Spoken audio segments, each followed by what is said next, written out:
諗就係本身喜歡創作啦，喜歡即係創作之後就係製作啦。咁一個構圖裏邊，無論係美術運用嘅顏色，同時間亦要幻想埋佢之後嘅調色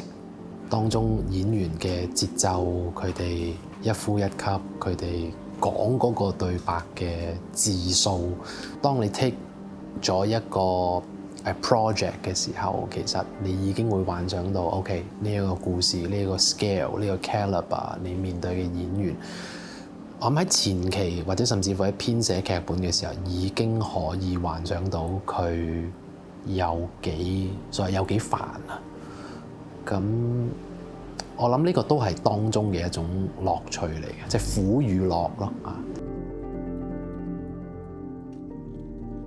我諗做導演嘅時候就係當工作人員走嚟走去 set 嘢嘅時候，做導演就係會參與埋啦。我諗我好多呢方面嘅知識都係喺片場嗰度學。咁演員就會相對幸運好多，因為當然大家顧嘅範疇好唔同，即係人哋喺度 set 嘢。我相信演員就喺自己嗰個世界裏邊去準備嚟緊嘅戲啊，咁樣係咯。我諗做導演就因為牽涉嘅範疇太多，對白會唔會有改動啊？因為我哋寫對白嘅時候同現場執行始終都會有一啲偏差。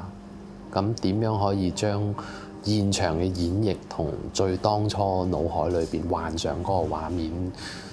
出到嚟嗰個效果最一致，就係我喺片場做導演，即係經常都要去拿捏嘅一個位置。唔同類型嘅煩啊，我覺得，因為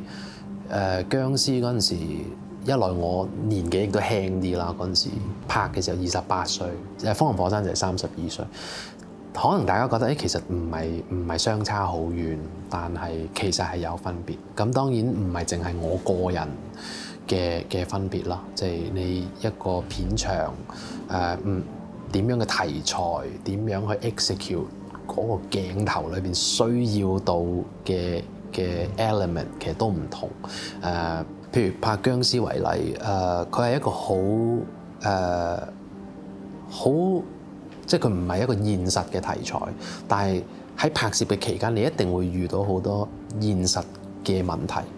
包括最簡單譬如 set 血喉，一個鏡頭件衫裏邊滲啲血出嚟。我覺得以前香港嘅電影好多時候都會接觸到好多血，即係需要用到血漿嘅鏡頭，但係我諗近20年啦，相對係少咗嘅。咁呢啲你覺得好似好少嘅問題，但係喺現場就變成好大嘅問題。永遠試嘅時候咧，一定係好順利嘅。就係喺一個膠喉度篤好多個窿，咁就再泵啲血，咁佢就會有即係散出嚟嘅效果。由試去到第一個 take， 中間可能隔咗半個鐘頭，好拍啦，第一個鏡頭，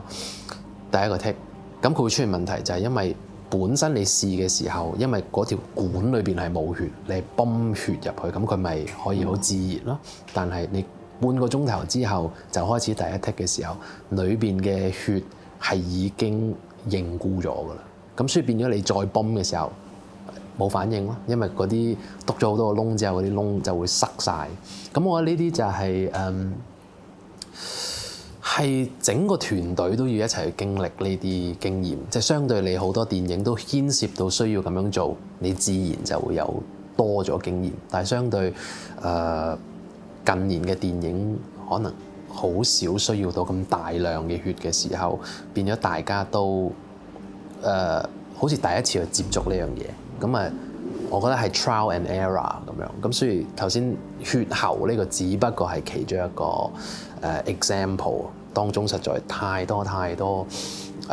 我覺得係人與人之間同埋同時間嘅一個競賽，我覺得。我覺得當然係高壓啦，但係我覺得係偏向靜嘅，因為我覺得片場對我嚟講，佢唔係一個集體創作嘅地方。如果喺片場先至嚟集體創作，即係代表前期工作已經出現咗問題。靜嘅片場，我覺得係俾空間俾演員去投入佢嚟緊嘅狀態。係俾工作人員去即係專心去做佢哋嘅崗位 set up 啊。高壓係一種心理狀態，唔係現場話有人鬧交、有人掟嘢、發脾氣，唔係嗰種，係裏邊佢哋要有一個調節，有一個平衡。而我覺得導演就係一個好似一個 guide 咁樣，就係 guide 住佢哋，即係你即將做嘅嘢可能係。我想你哋離開你哋嘅 comfort zone，所以我更加要俾空間俾你哋去 trial and error 咁樣。即係我覺得全部都應該以一個尊重嘅形式。所以我唔中意片場好嘈，我唔係咁中意片場好多出現咬耳仔嘅情況。我中意專注。